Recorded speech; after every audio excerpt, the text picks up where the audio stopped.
Hi, Max Brantley with the Arkansas Times on Wednesday, December the 9th. News today from Arkansas. Governor Asa Hutchinson is filling in the details of how he's going to present a plan to the legislature next year to get it to continue to approve Obamacare, that is, the Medicaid expansion that's paid for by the Federal Affordable Care Act, or otherwise known as Obamacare.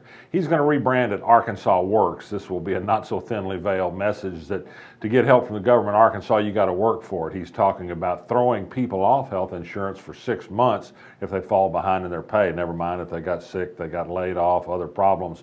These are not people that make a lot of money in the first place, run into problems. No, you're going to have to pay with 6 months off. Now, this is not a rule that he applies to people who get corporate welfare or to state legislators like Jake Files, who's $100,000 behind in paying his federal income taxes. They don't get thrown off things. They get a little forbearance, but they're not the undeserving poor, which is always popular to beat up on Arkansas. He's talking about asset tests. He's talking about copays.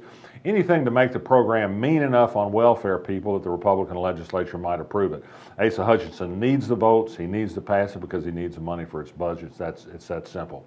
New survey released today from the Centers for Disease Control on a variety of health topics related to school students. What kind of food they're served in school? Do they get physical activity? Are they taught proper sex education?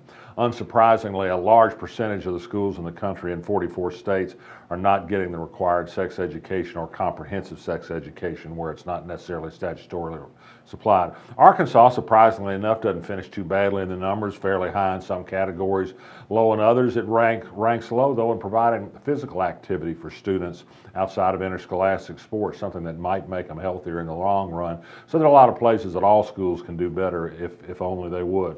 Court of Appeals, issued two important rulings today. One was to affirm the conviction of Jack Gillian, a former chief of staff at the University of Central Arkansas, who was convicted of burglary counts for providing a master key to faculty offices so that a student with whom he had a relationship could get copies of tests. That conviction was affirmed. The Court of Appeals also said that it would not give Nucor Steel a judicial hearing on an air permit granted to a competitor, Big River Steel, that big state-subsidized steel mill that's under construction in Mississippi County. Nucor, which didn't get the kind of corporate welfare that Big Steel is getting, has been fighting that decision, but it looks like it's at the end of a long and unsuccessful fight. Lots of talk still about Donald Trump and his talk of banning entry of Muslims into the United States. Connor Eldridge, a Democratic candidate for U.S. Senate from Arkansas, said this is a terrible thing to say. He joins really most Republicans in saying the same thing. He calls on John Bozeman, his Republican opponent, to say something. So far, Bozeman has been quiet.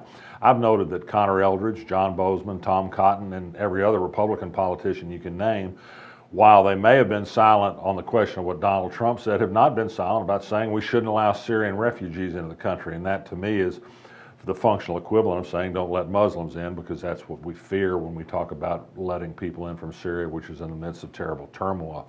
We linked today to an interesting article in an Arab World newspaper by a man who was briefly a resident of Arkansas as a Syrian refugee, the only refugee we've taken in. He reports a very nice experience at that time. He's in Washington now, but he's horrified by things that politicians such as the Arkansas governor have said about closing borders to refugees in terrible circumstances. It runs counter to the American dream and brings about the kind of reaction that's damaging to the country, not helpful to it.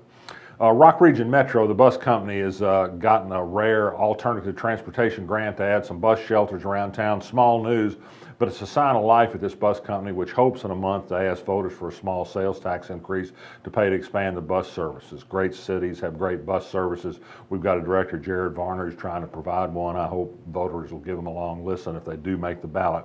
That'll be up to the quorum court next week. And finally, a little compilation USA Today of interest. It's put together a list of assistant football coach pay, not head football coach pay. We do pretty well with Brett Bielema there at $4 million a year. Arkansas ranks 18th in the country in the total pay given to its assistant football coaches. About $3.5 million a year to be an assistant coach of football at the University of Arkansas. Maybe if we made the top 10, we'd make the top 10 in the polls as well. We only have one coach in the top 25 individually, and that's our defensive coordinator, who's 25th at about $752,000 a year. Good work if you can get it. I'm Max Brantley. I'll be back tomorrow. You feel it in your heart. The spirit of Little Rock. We've had that spirit since 1927, helping build our city, by producing decades of leaders in the heart of our state. We are the heart of business and innovation, the heart of politics and government, the heart of arts and culture, and in our city beats the heart of a Trojan. UALR, we are Little Rock's team and Little Rock's University.